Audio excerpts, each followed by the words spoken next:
quero saudar todos os nossos irmãos, nossos amigos, todos aqueles que participam conosco aqui nos programas da TV Manaim. Eu saúdo a todos com a paz do Senhor Jesus. Esse programa é Profecias Bíblicas, em que nós estamos falando sobre profecias, sobre o que é a profecia e também todos os fatos decorrentes que são proféticos, que impactaram na vida de Israel e na vida da igreja. Nós estamos aqui com o pastor Ricardo Zoen. Amém. A paz do Senhor, irmãos. Pastor Kleber Freitas. Paz do Senhor. Pastor Eudilson Rocha. Paz do Senhor a todos. O texto que nós vamos usar aqui para iniciar esse assunto está em Isaías capítulo 30, verso 32, que diz assim: "E a cada pancada do bordão do juízo que o Senhor der, haverá tamboris e harpas, e com combate de agitação combaterá contra eles." Nós vamos tratar nesse episódio sobre marcadores proféticos. Esse assunto para nós é muito importante, porque Deus sempre marcou seus atos de justiça em toda a história do homem, na história de Israel, no ministério do Senhor Jesus e, sobretudo, na vida da igreja. Então, os marcadores estão sempre presentes. Deus, quando opera os atos de justiça, ele vem operar através do Verbo, que é o Senhor Jesus, que estava oculto no Velho Testamento. Estava presente no ministério do Senhor Jesus e tem sido revelado à igreja nesta hora. Então, todas as operações de livramento, de cura, de libertação e salvação estão notificados em toda a palavra de Deus e são marcadores para nós. Nós podemos observar sempre, Você pode até não conhecer muito a Bíblia, mas quando se fala em dilúvio, nós lembramos de quê? Nós lembramos de Noé. Para o mundo foi um juízo, mas para Noé foi um livramento. Era um marcador profético ali também. Quando nós falamos de Sodoma e Gomorra, nós lembramos de Ló. Então, para Sodoma o juízo veio, mas para Ló um livramento. Se nós lembrarmos ainda um pouco mais, as pragas do Egito, nós vamos lembrar de quê? Nós vamos lembrar de Moisés. Então, a história, ela vai sendo pontuada pela profecia. E o Senhor marca seus atos de justiça em toda a história, seja de Israel, a história da igreja, o próprio ministério do Senhor Jesus. O texto que nós lemos é muito importante para nós, porque diz assim: a cada pancada do bordão do juízo de Deus, ou seja, a cada marca profética que Deus realiza na história do homem, o texto complementa dizendo assim: haverá tamboris e harpas. É um pouco estranho, talvez, para nós entendermos, mas é muito simples pela operação do Espírito Santo. Ou seja, a cada juízo que Deus estabelece, há uma contrapartida de quem? Da igreja, dos fiéis. É a glorificação do povo de Deus, aqueles que receberam a bênção daquele juízo. E sempre que nós falamos de juízo, há dois pontos importantes. Às vezes as pessoas entendem que juízo está ligado apenas a algo que, digamos, Deus vem para manifestar uma correção, uma operação de dano às vezes. Mas o juízo é diferente. O juízo, ele compreende um livramento e compreende uma situação de perda de uma operação. E é dentro desse aspecto que os marcadores proféticos acontecem. Muitas vezes um juízo para o mundo, mas ao mesmo tempo, naquele juízo, algo especial para a vida da igreja e para a vida de Israel. Nós vamos começar então aqui, começando a definir o que seriam os marcadores proféticos. Pastor Ricardo Zoen. Bem, para nós, irmãos, os marcadores proféticos, nós não estamos aqui querendo trazer uma definição, um conceito exato sobre esse assunto, mas são fatos que no Velho Testamento, no Antigo Testamento ocorreram, como o pastor Fábio acabou de citar. Noé com o dilúvio foi um marcador profético, o Senhor havia mostrado isso e aconteceu, como no caso de Abraão, quando Deus chamou Abraão e fez dele, de um homem só, ele fez uma nação inteira, foi a nação de Israel. A saída do Egito, Isso no Antigo Testamento. No Novo Testamento, no ministério do Senhor Jesus, as profecias que ele fez, que o Senhor Jesus proferiu sobre a volta de Israel para a sua terra, quando ele fala da figueira que iria brotar. Então, esses marcadores proféticos, eles servem para a igreja, né, agora, nesses dias que vivemos, como balizadores, ou como marcadores, ou como referência para a caminhada da igreja no mundo.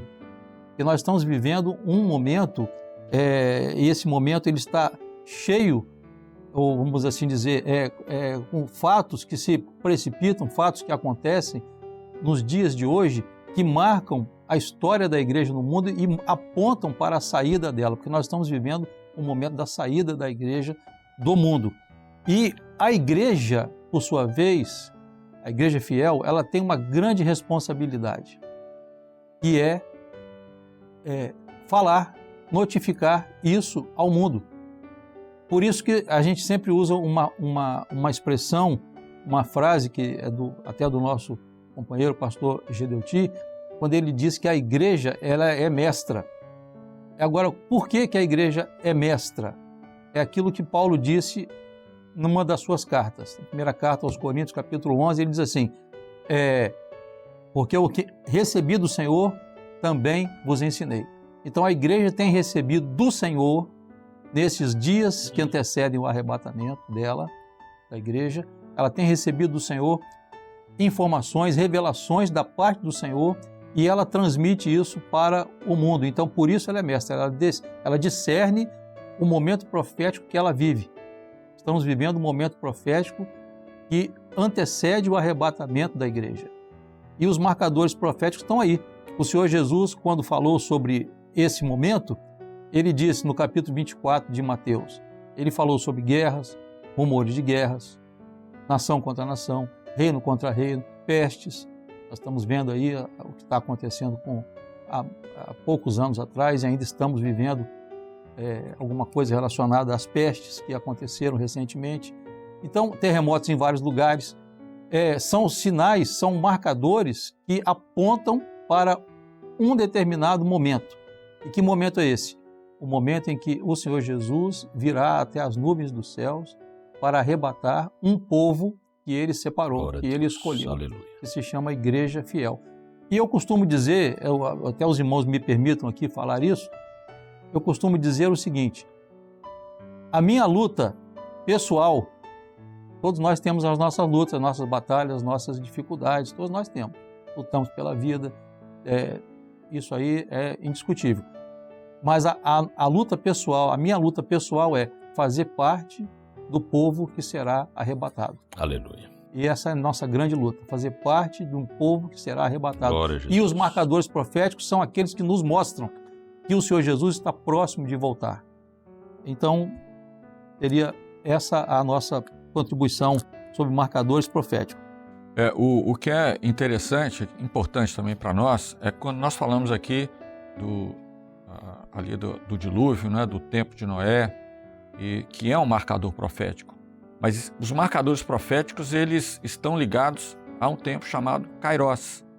Então, o tempo ali de Noé, quando veio o dilúvio, era uma profecia acerca dos nossos dias. O próprio Senhor Jesus disse, olha, será como o tempo de Noé. Nos dias de Noé. Em que casavam, davam-se casamento, comiam e bebiam, porque andou no tempo, no nosso tempo, porque o Kairos, né, o pastor Kleber vai fazer uma colocação sobre essa diferença importante, Kairos e Cronos. O marcador profético, ele anda no Kairos, no tempo de Deus. Então, quando se fala na saída do Egito, era profético também, da mesma forma. O tempo de Ló, Sodoma e Gomorra, da mesma forma. Falando de livramento, não era só para Ló, mas era um livramento que o Senhor ia dar na última hora para a vida da igreja. Kairos e Cronos, pastor Kleber. Maravilha.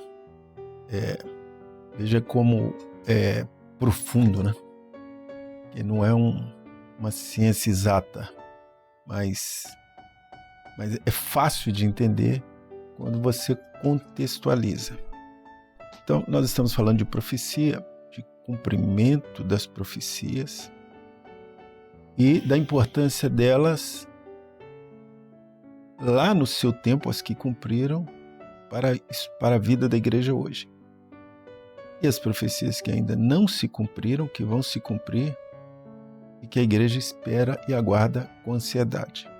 Uma certa ansiedade, porque, como o pastor Ricardo disse, né? Precisamos de estar dentro do contexto profético, né? Esse é o ponto chamado de ansiedade. Então, quando se fala de profecia, se usa o termo ou o tempo chamado kairos, que é o tempo de Deus, não é o tempo do homem. Então as profecias nunca vão acontecer dentro da nossa forma de pensar, mas é da forma estabelecida pelo Senhor. E nesse sentido, para a gente talvez compreender um pouco melhor isso, no século 3 a.C., na cidade de Alexandria, um governador solicitou que 5 representantes dos judeus, né, dos hebreus, 5 de cada tribo, totalizando 72, fossem até a cidade de Alexandria e lá eles fizessem a tradução da palavra do Velho Testamento, que estava originalmente no hebraico, para a língua grega. E quando eles foram e fizeram essa tradução, então no grego ficou mais fácil de entender que existem essas duas formas de ver, tempo do homem e tempo de Deus. E aqui, quando a Bíblia foi traduzida, a Septuaginta, né? Exatamente. Então, o primeiro tempo é chamado Cronos. Esse tempo é o tempo que se mede, né? Ele tem altura, largura, ele tem profundidade e ele tem fim. Esse é o grande problema. E aqui nós já temos uma aplicação profética para a vida do homem, né? Porque o homem, quando ele não está no tempo de Deus, ou seja, não vive em função da profecia, ele está no Cronos, que é o tempo que Moisés descreveu. O tempo da nossa vida é 70 anos, os que mais fortes chegam a 80. Então ele fica limitado no tempo também, porque ele não alcançou esse tempo chamado profético. Agora, a grande maravilha é que quando o homem aceita Jesus, tem uma experiência com Deus, e passa a andar na direção do Espírito Santo, quer dizer, a direção do Espírito Santo é andar no tempo profético. Aceitar Jesus é passar da morte para a vida. E aí, ele alcança esse tempo chamado kairos, que é o tempo de Deus. Ele passa a viver pela fé no tempo de Deus através da profecia. E a profecia, uma das profecias mais lindas que tem na palavra, é simples, fácil, que às vezes as pessoas passam assim, sem perceber, né? Diz o seguinte: crê no Senhor Jesus e será salvo. Olha só que maravilha. Tu e a tua casa. Então, quando você vai lendo a palavra, você vai mergulhando a sua mente, o seu coração, e vai entendendo que toda a profecia te joga para o tempo de Deus, para o tempo eterno, para a salvação eterna, para um projeto de vida. Né? Então, ao contrário do que muitas vezes as pessoas pensam que joga para a religião, para um quadrado, né, de uma igreja, algo assim. Não, é algo muito maior. Então, quando se fala em tempo de Deus, você está falando de um projeto eterno maravilhoso. Kleber, tem um detalhe aqui muito importante para aqueles que estão começando conosco agora também, para deixar de uma forma até mais prática, né? Porque nós, como homens, a nossa vida, o pastor Kleber ressaltou isso, nós estamos vivendo no Cronos e vamos continuar vivendo Exatamente. no Cronos. Agora, quando nós alcançamos aquilo que é o profético, a nossa vida muda. Nós vamos morrer. Continuamos. Nós vamos continuar no Cronos, mas a nossa vida vai mudar. O nosso entendimento, a nossa jornada. Por isso que Paulo disse assim, não mais vivo eu, mas Cristo vive em mim. Ou seja, toda a vida de Paulo foi direcionada exatamente pelo kairos. Por esse tempo, as revelações que Deus... Por isso que tem o louvor, né? Entrei no tempo de Deus, né? É uma coisa maravilhosa. Mas eu queria abordar um pouquinho desse aspecto, porque nada é por coincidência, né, na palavra, nada. Tudo está dentro daquilo que é profético. Eu falei no primeiro episódio sobre o ato de Abraão sacrificar Isaac, né, que era um ato profético. Mas há um detalhe muito interessante que nós vamos abordar aqui agora, que é o seguinte: a distância, né, o caminho que estava ali da casa dele até onde ele ia, tinha que caminhar 3 dias, né? Era um caminho de 3 dias. 3 dias representam um tempo profético na palavra. Toda vez que tivermos 3 dias, é o tempo profético de Deus. Uma coisa assim maravilhosa para nós podermos entender. E 3 dias então representa isso, porque está ligado ao marco profético do projeto da salvação de Deus, né? Ao 3º dia, o Senhor Jesus ressuscitou, né? E por aí vai. Então, se você pegar Moisés tirou o povo do Egito, a distância que havia entre o exército do faraó e o povo de Israel era 3 dias, né? Isso era uma marca profética também, né? Se falarmos de Israel às margens do Jordão, o Senhor mandou que o povo esperasse ali 3 dias, né? Até entrar na terra prometida também. Neemias, quando vai reconstruir o templo, Neemias passa 3 dias na cidade vendo e levantando todas as necessidades, as brechas também, não é? E Jesus, né? Jesus disse, olha, destruí este templo e em 3 dias eu reedificarei. Também Jesus começa o seu ministério numa festa em Caná da Galileia, não é? Um casamento, ao 3º dia. Também Jesus morreu e ressuscitou ao 3º dia, como nós já falamos. A festa de Pentecostes também, não é? Aconteceu 9 horas, às 9 horas da manhã, que no horário judaico é a 3ª hora do dia. Isso é muito importante para nós. Então, assim, às vezes a Bíblia fala, né, em um tempo, e esse tempo é o tempo de Deus, é o Kairos, nós entendemos assim. E não o tempo do homem, já foi dito aqui. A palavra usa profeticamente o número 3, porque o número 3 fala da Trindade e fala da morte e ressurreição do Senhor Jesus. Isso é muito interessante. Maravilha. Então, dentro disso, né, o número 3 é importante, né, porque isso ficou muito claro, conforme foi colocado aqui, quando foi feita a tradução das Escrituras, né, não era o cânon completo, era o Velho Testamento, lá em Alexandria, então, e traduziu-se para o grego chamado koiné. Então, essa distinção na Escritura, quando se colocava o número 3, ficou muito evidente que em determinadas situações, quando entrava o número 3 para a medida de tempo, era algo diferente. E aqui foi colocado aqui essa medida de tempo que não era uma medida qualquer. O número 3 entrou mostrando a Trindade e mostrando profeticamente a morte e a ressurreição do Senhor Jesus. Amém. Mas vamos andando então aqui, o que a gente pode falar sobre marcadores proféticos. Então, que são eles? Nós vamos começar a desenvolver aqui esse assunto sobre os marcadores proféticos. Como já foi falado no início, os marcadores proféticos, na verdade, são sinais, são fatos proféticos que ocorreram, ocorrem e ocorrerão ainda. Por que nós falamos assim? Porque no Antigo Testamento, no Velho Testamento, houve os marcadores proféticos ali, para aquele tempo. Mas o Senhor Jesus, como o pastor Fábio disse, ele usa no ministério dele, ele usa aquele tempo passado como alguma coisa que irá acontecer, como ele falou de Noé.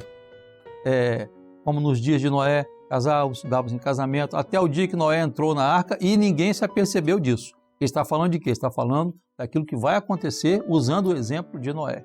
O que vai acontecer? O arrebatamento da igreja.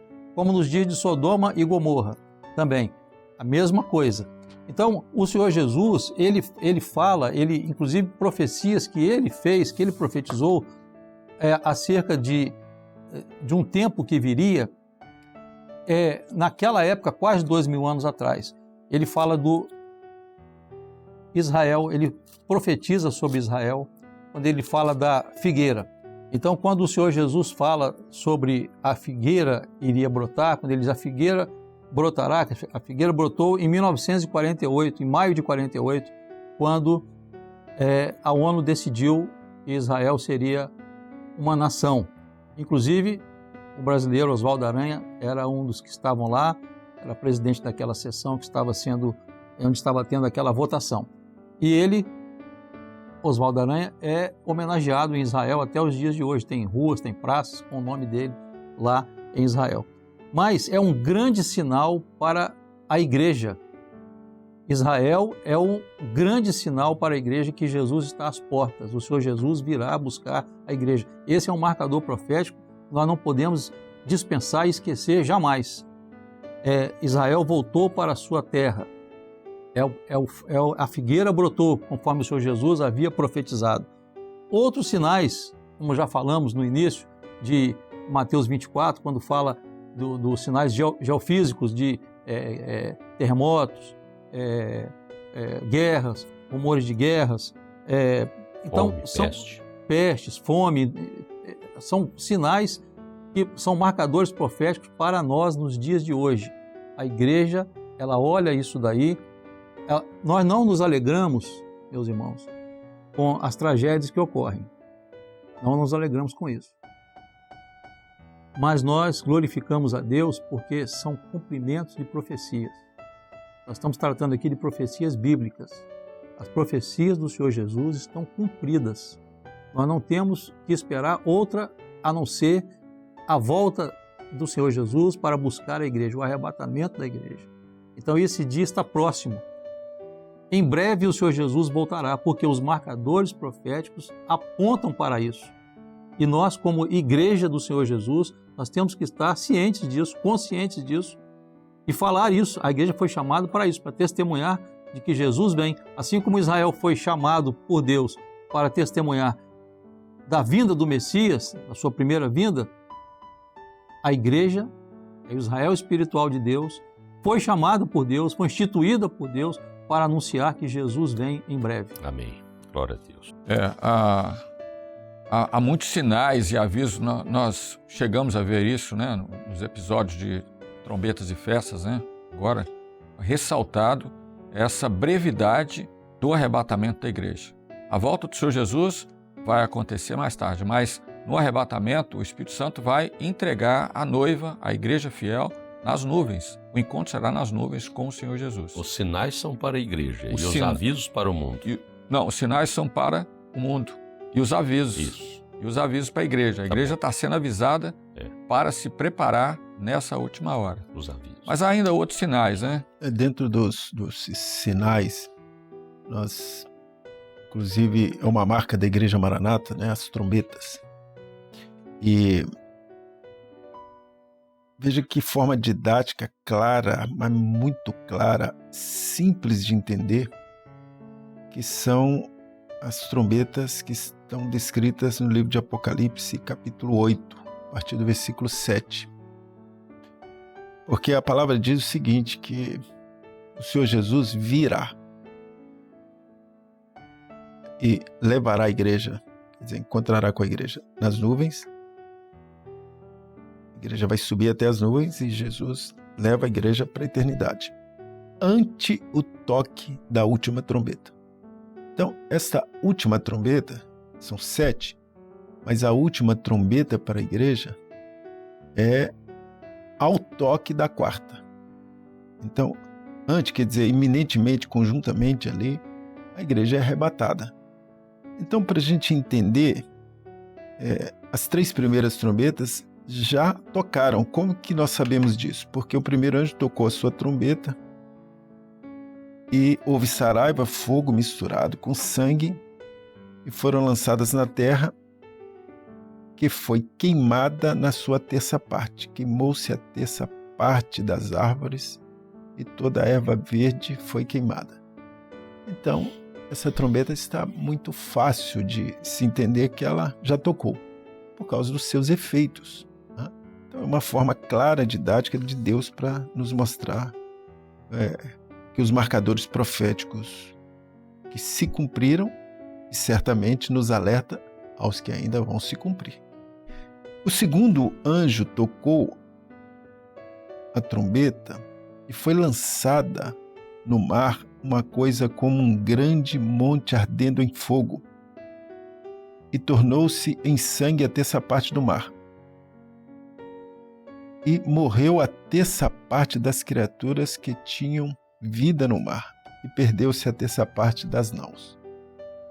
Aqui tem mais uma profecia que se cumpriu, com estudos científicos comprovando já em 1970, na década de 70, por Jacques Cousteau, por exemplo, que fez uma pesquisa ao viajar o mundo que 40% da vida no mar já se tinha ido. Todo mundo viu, mas a igreja discerne por causa da profecia. Exatamente. Né? Então, para as pessoas, talvez fica só um contexto histórico. Mas para a igreja, não. É um alerta. Ela discerne. A profecia se cumpriu e Amém. as próximas vão se cumprir. Então o terceiro anjo tocou a sua trombeta e caiu do céu uma grande estrela ardendo como uma tocha, e caiu sobre a terça parte dos rios e sobre as fontes das águas. E o nome da estrela era Absinto, e a terça parte das águas tornou-se em absinto, e muitos homens morreram das águas que se tornaram amargas. Outra profecia que está clara, evidente, né? O Rio Tietê em São Paulo. Então, são coisas muito claras assim. Lá em Belo Horizonte temos um rio, Arrudas, né? Que é um dos rios principais que tem lá, no centro da capital. Então você vai vendo que as águas estão contaminadas no mundo inteiro, pelo mercúrio, por muitas formas de contaminação que estão matando a vida nos rios e as pessoas também têm sofrido essas consequências. Bom, essas três estão claramente cumpridas, mas a quarta trombeta diz a seguinte: e o quarto anjo tocou a trombeta e foi ferida a terça parte do sol, e a terça parte da lua, e a terça parte das estrelas, para que a terça parte deles se escurecesse, e a terça parte do dia não brilhasse, e semelhantemente à noite. Então, esta profecia claramente não se cumpriu ainda. Né? Nós não vemos nenhuma evidência dessa profecia. Essa trombeta não tocou. Né? Exatamente. Então, isso ainda não se cumpriu. Apesar da gente já começar a evidenciar alguns sinais no céu. Né? Camada de ozônio, aquecimento global, a mancha solar. Né? O fato é que, na verdade, depois dessas três trombetas que tocaram, a igreja está aguardando o toque dessa quarta trombeta. E como foi falado, né? Ante o toque da última trombeta, né? Então, os mortos ressuscitarão, os que dormiram em Cristo, e nós que estivermos vivos, né? Teremos nossos corpos transformados. Exatamente. Mas nós estamos aqui no finalzinho do tempo aqui. Nós vamos ter que voltar a esse assunto também, porque há várias colocações aqui, né, de marcadores proféticos. Você tem a crise na justiça, a questão da verdade, nós estamos vendo tudo isso, né? A verdade anda tropeçando, né? Porque, ou seja, a verdade hoje, né, que é propagada, é uma verdade relativa, né? A iniquidade sendo cada vez multiplicada. E o que é importante para nós é que tudo isso compreendem sinais e avisos. Então, os sinais, como foi lembrado aí, é a notificação para o mundo, porque o Senhor quer que todos se arrependam e venham se salvar. E os avisos para a igreja, para nós entendermos exatamente o momento que nós estamos. E o momento final é esse. É um mistério, né, Paulo? Aquele que ouve se dê por avisado, né? Exatamente. E que é um mistério. Que mistério é esse? Um mistério que o mundo não discerniu. Mas a igreja tem discernido, porque o mistério é o Senhor Jesus. Amém. E nós vamos, em breve, alcançar essa bênção, voltando ao texto, né, que nós tratamos aqui no início, que nós lemos no início: a cada pancada do bordão do juiz de Deus haverá tamboris e harpas. A igreja, diante do juízo, ao toque da última trombeta, que é a quarta trombeta, ela vai subir. Ela vai subir glorificando, bendizendo o nome do Senhor. Amém. E o Senhor Jesus vai nos receber nas nuvens e os portais serão abertos. Amém. Há muita coisa para nós falarmos ainda, mas nosso tempo está aqui esgotado. Eu despeço aqui os companheiros. Amém. A paz do Senhor. A paz do Senhor a todos. Pai do Senhor a todos. E despedimos de você também, contando também que você continue participando conosco. A paz do Senhor. Amém.